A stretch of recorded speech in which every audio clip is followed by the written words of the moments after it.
ನಮಸ್ಕಾರ ಮಿತ್ರರೇ, ಎಲ್ಲರಿಗೂ ನನ್ನ ಭಕ್ತಿಪೂರ್ವಕ ನಮಸ್ಕಾರಗಳು.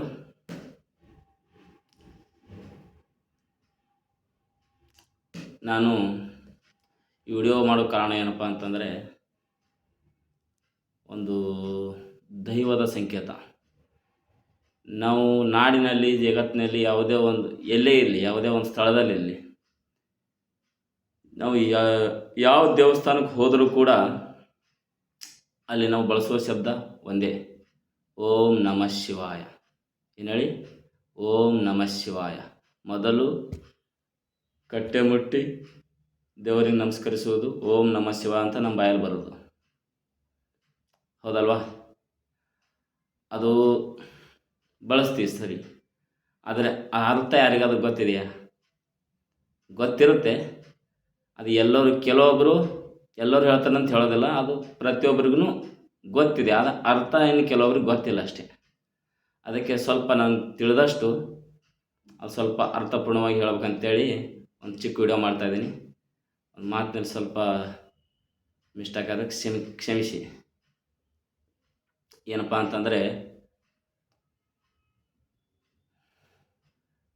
ಓಂ ದೈವದ ಸಂಕೇತ, ನಮಃ ಶಿವಾಯ,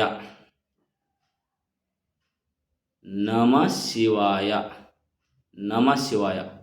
ಹೀಗೆ ಮಾಡಿದರೆ ಏನು? ನಮಃ ಶಿವಾಯ. ಎಷ್ಟು? ನಮಃ ಶಿವಾಯ 5, ಹೌದಲ್ವಾ? ನಮಃ ಶಿವಾಯ ಅಂದರೆ ಹೀಗೆ ಮಾಡಿದರೆ ಅರ್ಥ ಮೋಕ್ಷ ಅಂತ. ಏನು ಹೇಳಿ? ಮೋಕ್ಷ. ಈ ಥರ ಇದ್ದಿದ್ದು ಈ ಥರ ಗುಚ್ಚ ಅಳಿಸಿದ್ರೆ ಇದು ಮೋಕ್ಷ. ಅದೆಲ್ಲ ಸೇರಿ ನಮಃ ಶಿವಾಯ, ಹೌದಲ್ವಾ? ಹಾಗೆ ನ ಅಂದರೆ ಭೂಮಿ, ನ ಅಂದರೆ ಭೂಮಿ, ಮ ಅಂದರೆ ನೀರು, ಮ ಅಂದರೆ ನೀರು, ಸಿ ಅಂದರೆ ಅಗ್ನಿ, ಸಿ ಅಂದರೆ ಅಗ್ನಿ, ವ ಅಂದರೆ ವಾಯು ಅಂದರೆ ಗಾಳಿ, ಯ ಅಂದರೆ ಆಕಾಶ, ಆಕಾಶ. ಗೊತ್ತಾಯ್ತಲ್ಲ?